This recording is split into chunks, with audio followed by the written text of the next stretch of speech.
Very good morning, everyone. Chapter number 3 of partnership act इसे discuss करने जा रहे हैं। सबसे पहले देखते हैं सेक्शन नंबर 9। सेक्शन नंबर 9 कहता है कि पार्टनर्स की ड्यूटी क्या है, उनका साधारण कर्तव्य क्या है। तो पार्टनर्स सबके कॉमन बेनिफिट के लिए, सबके सामान्य फायदे के लिए फर्म के काम को चलाएंगे, क्योंकि हम साझेदारी में काम कर रहे हैं तो सबके बेनिफिट के लिए कर रहे हैं। और उनकी जिम्मेदारी है कि वो एक दूसरे के प्रति फेथफुल रहें, ईमानदार रहें, वफादार रहें। और हर एक पार्टनर बाकी पार्टनर्स को अपने पास उसके जो जो जानकारी है फर्म से रिलेटेड, फर्म के कार्यों से रिलेटेड, वो अन्य व्यक्तियों को देगा। वो लेखों से संबंधित होगी या फिर फर्म पर इफेक्ट डालने वाली कोई भी अगर जानकारी उसके पास है तो वो अन्य भागीदारों को देगा। ये उसकी जनरल ड्यूटी है, क्योंकि आप जानते हैं कि म्यूचुअल एजेंसी रिलेशन होता है, एक पार्टनर के किए गए काम से बाकी लोग बाउंड होते हैं।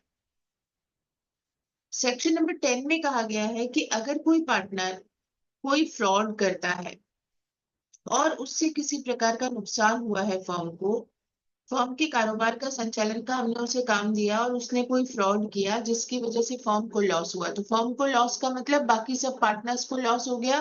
तो इस लॉस को कंपनसेट करने की रिस्पॉन्सिबिलिटी उस पार्टनर की होगी। उसके बाद है सेक्शन 11। ये कहता है भागीदारों की अधिकारों और कर्तव्यों का अवधारण भागीदारों के बीच की संविदा द्वारा होगा। Determination of rights and duties of partners by contract between the partners. सभी पार्टनर्स के बीच में जो कोई उनके राइट्स लायबिलिटीज आपस में क्या रहेंगे, एक दूसरे के साथ वो कैसे रिलेशन रहेंगे, कौन काम करेगा और क्या काम करेगा, ये सारी चीजें कौन डिसाइड करेगा?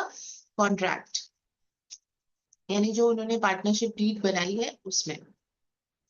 तो इन्होंने कहा कि इस अधिनियम के उपबंधों के अध्ययन यह है कि फर्म के भागीदारों के पारस्परिक अधिकारों और कर्तव्यों का अवधारण भागीदारों के बीच की संविदा द्वारा किया जा सकेगा और ऐसी संविदा अभिव्यक्त या विवक्षित हो सकेगी।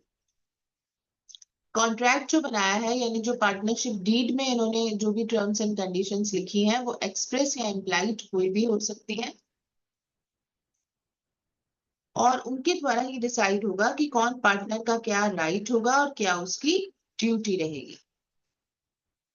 ऐसी संविदा में अगर हम कोई चेंज करना चाहते हैं, जो भी हमने पहले डिसाइड कर लिया, अगर हम कोई चेंज करना चाहते हैं तो वो सभी पार्टनर्स की कंसेंट से किया जा सकेगा और वो कंसेंट भी एक्सप्रेस या इम्प्लाइड हो सकती है। सेक्शन 11 का क्लॉज नंबर 2, इससे कई बार क्वेश्चंस भी आते हैं कि इंडियन कॉन्ट्रैक्ट एक्ट का सेक्शन 27, वो उसमें किसी बात के होते हुए भी यहाँ पर ऐसी संविदा में ऐसा उपबंध हो सकेगा कि कोई पार्टनर फर्म के अलावा कोई कारोबार नहीं करेगा। मतलब हम किसी पार्टनर को कोई काम करने से रोक रहे हैं, कोई अन्य काम करने से रोक रहे हैं, वो काम जो भागीदारी से ही संबंधित है। सपोज अगर पार्टनरशिप के अंदर हम बुक्स का बिजनेस कर रहे हैं तो हम पार्टनर्स पर ये रेस्ट्रिक्शन लगा सकते हैं कि यही बुक्स का आप सोलो बिजनेस नहीं करेंगे। तो ये इफेक्ट नहीं डालेगा सेक्शन 27 ऑफ कॉन्ट्रैक्ट एक्ट पर, क्योंकि सेक्शन 27 ऑफ कॉन्ट्रैक्ट एक्ट ये कहता है कि आप जो है आपको कोई भी व्यापार करने से, ट्रेड ऑक्यूपेशन करने से रोका नहीं जाएगा। और ऐसा अगर कोई एग्रीमेंट के जरिए रोकता है तो वो वॉइड एग्रीमेंट होगा। तो अगर हम साझेदारी में काम कर रहे हैं, हम कोई पार्टनर है और हम पे अगर ये रेस्ट्रिक्शन डाली गई है कि आप पर्टिकुलर काम नहीं करेंगे, तो ये वॉइड एग्रीमेंट नहीं होगा। ये सेक्शन 11। सेक्शन 12 देखते हैं, the conduct of the business. Partners किस तरीके से फर्म के कारोबार को चलाएंगे। Subject to contract between the partners, मतलब भागीदारों के बीच की संविदा के अनुसार जो भी उन्होंने तय किया है कि काम कौन करेगा। Every partner has a right to take part in the conduct of the business. हर एक भागीदार के पास ये अधिकार है कि वो फर्म के कारोबार में भाग ले सकता है, उसका राइट है, अगर वो काम करना चाहे तो वो कर सकता है। And every partner is bound to attend diligently to his duties in the conduct of the business। और वो बाउंड भी है, साथ में उसकी ड्यूटी है कि फर्म के कारोबार का संचालन करते समय वो अपनी ड्यूटीज को सावधानी पूर्वक निभाए, यानी जो जो काम उसे दिया गया है वो सही तरीके से पूरा करें। Any difference arising as to ordinary matters connected with the business may be decided by a majority of partners, and every partner shall have the right to express his opinion before the matter is decided. But no change may be made in the nature of business without the consent of all the partners. Section 12 का clause C हमें ये बताता है कि अगर partners के बीच में बिजनेस को लेकर किसी प्रकार का डिस्प्यूट हो गया है, मतभेद हो गया है, तो उसका डिसीजन कैसे किया जाएगा? तो इसका डिसीजन मेजोरिटी के अनुसार, बहुमत के अनुसार किया जाएगा। हर एक भागीदार को ये अधिकार है कि वो उस मैटर का डिसीजन मेजोरिटी से जो किया जा रहा है उससे पहले अगर अपनी कोई बात रखना चाहता है तो वो रख सकता है। लेकिन ये ध्यान रखना है कि मेजोरिटी के द्वारा भी आप फर्म के कॉन्स्टिट्यूशन में किसी प्रकार का चेंज नहीं करेंगे। फर्म की प्रकृति, नेचर जो बिजनेस का है उसमें चेंज नहीं करेंगे। हम किताबों का व्यापार कर रहे हैं तो वही चलेगा, उसको चेंज करके कपड़े का कारोबार आप नहीं करेंगे, प्रकृति वही रहेगी। साथ ही डी पॉइंट आपको बताता है कि हर एक पार्टनर का ये राइट है कि फर्म से रिलेटेड जो भी अकाउंट बुक्स हैं उन तक वो पहुंच रखता है, उनकी वो कॉपी लेना चाहे तो वो ले सकता है।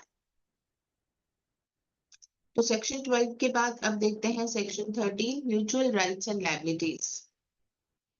पार्टीज के यानी पार्टनर्स के आपस में अधिकार और दायित्व क्या रहेंगे? देखिए, पार्टनर्स जो है वो प्रॉफिट लेते हैं, तो पहला पॉइंट हमें ए पॉइंट ये बताता है कि पार्टनर्स को अलग से कोई पारिश्रमिक या रिम्यूनरेशन नहीं मिलेगा फर्म का काम करने के लिए। दूसरी बात, अगर इन्होंने profit and loss sharing ratio को डिसाइड किया तो बात अलग है, अदरवाइज ये समान रूप से शेयर प्राप्त करेंगे, यानी प्रॉफिट्स में हिस्सा प्राप्त करेंगे और वैसा ही अनुपात इनका हानियों में रहेगा, यानी हानियों में भी इनका उतने ही अनुपात में बंटवारा होगा जिसमें कि लाभ ले रहे हैं। अगर कोई पार्टनर फर्म में कैपिटल लगा रहा है तो उस कैपिटल पर उसे इंटरेस्ट भी मिलेगा, ब्याज मिलेगा, और ये ब्याज किस में से दिया जाएगा? प्रॉफिट्स में से दिया जाएगा।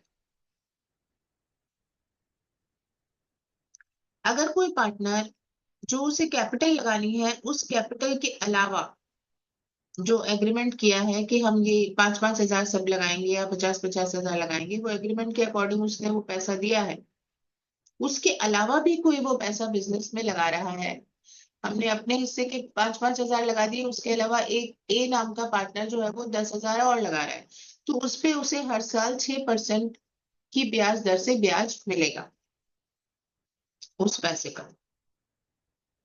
अगर कोई पार्टनर फर्म के लिए खर्चे करता है, एक्सपेंसेस करता है, तो फर्म उस लॉस को, जो भी उसने खर्चे किए हैं उस खर्चों का कंपनसेट करेगी। और वो खर्चे उसने किस में किए हैं? फर्म के काम को चलाने में, कारोबार के चलाने में। और फर्म को प्रोटेक्ट करने के लिए इमरजेंसी में जो भी स्टेप एक ऑर्डिनरी प्रूडेंट पर्सन ले सकता था, वो ऑर्डिनरी प्रूडेंट पर्सन सामान्य प्रज्ञा वाले व्यक्ति की तरह उसको भी वो स्टेप लेने के लिए, मतलब लॉस से फर्म को बचाने के लिए अगर उसने कोई खर्चा किया है, कोई कदम उठाए हैं, तो वो खर्चा भी फर्म के द्वारा उस भागीदार को दिया जाए। और अगर पार्टनर फर्म के कारोबार कर रहा है, उस संचालन को करते समय अगर उससे कोई नुकसान हुआ है फर्म के लिए, तो उस नुकसान की भरपाई उसे फर्म को करके देनी होगी। तो ये सेक्शन 13 जो है वो mutual rights and obligations parties के बता रहा है।